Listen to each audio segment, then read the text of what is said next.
I'd like to invite Jeff now, and I hope our interpreters can hang on as long as possible. Jeff, please. Sorry, I don't think it would be wise for me to follow that with a separate effort. That was an amazing wrap-up, Peter. I just wanted to think more about what it's like to begin as a seed and to end as a forest. And that seed has to find a place to germinate. It's got to find a little patch of soil that's ready for it.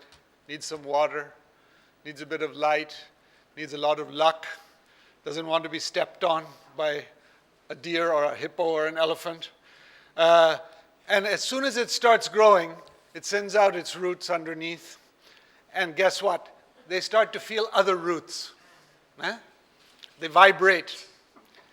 It grows this way. The branches start to grow. They start to touch other branches. Immediately it moves from being a solitary genetic piece of material into something which is a part of a complex web of relationships. And then that moves into a forest in which there are all these other living organisms that are actually part of that community. And I think it's the understanding that we do not live in isolation. We live together. Forests and farms cannot be in isolation. Their roots have to be tickling each other. Their branches have to be interlocked.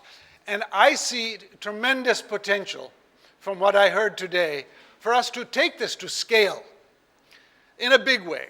I don't think there's a better future prognosis for managing the world's living landscapes than to have well-organized, deeply committed people who feel a relationship to those places, given the kind of support that governments can give to ensure the livelihoods of all of us and to keep this moving.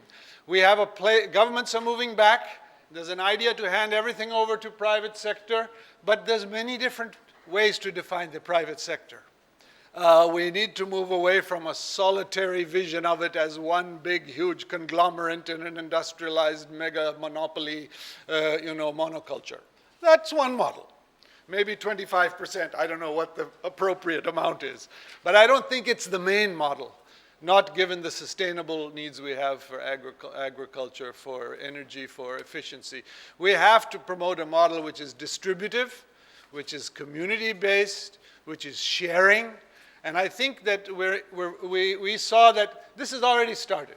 We have strong federations, strong associations, strong community groups. We have governments who are seeing that there's a way to support this, which will benefit them. Their reforestation targets will be met. Their need for better environmental benefits will be met. Their need for a thriving economy to represent the people will be met. And I think now it's a question that, in a way, the challenge for us is, how do we get this message out? And how do we move to scale? And I think that's maybe the responsibility for all of us. We will try to put together, I'm thinking something kind of like a conversations around family forests and family farming as a product from this session, because I think there were so many rich conversations.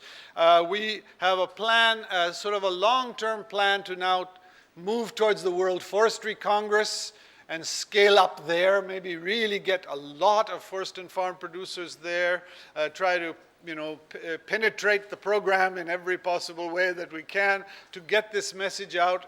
But there are, as was mentioned before, many opportunities. Joji, I think, mentioned many opportunities. And the beauty of beginning to think across forests and farm is that we can raise these issues in agricultural venues, in forestry venues, in environment kind of venues. So I think there's a tremendous opportunity for us to build a bigger and a better kind of future based on the discussions we've had here. I'm not going to say too much more than that, except that those old trees then have new seeds. And those new seeds need a good place. So what about the youth? We know what's happening in rural areas. And I myself have been challenged and had to think a lot more during this COFO. Again, what about the next generation? Who cares for the generations? Mostly women. Women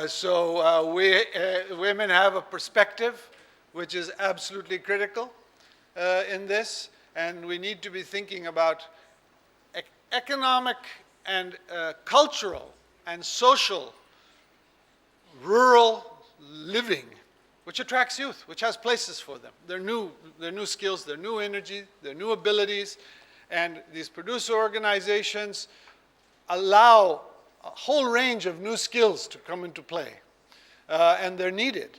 And so let's bring the youth back with those new skills, that new energy, to kind of enrich that in a way. But I think for me, as always, these meetings are very exciting, and I think why? Mainly because we heard really from the voices of leaders of people who are living on the land. Therefore, we heard from the land. And for me, we're in danger of stopping listening to the land and stopping listening to the people from the land. As long as we do that, we'll be rooted, and I think we'll find the right solution. So thank you, everyone. I want to ask our chair of our steering committee, Augustimu, just to give a final round of thanks before we close. Excellent.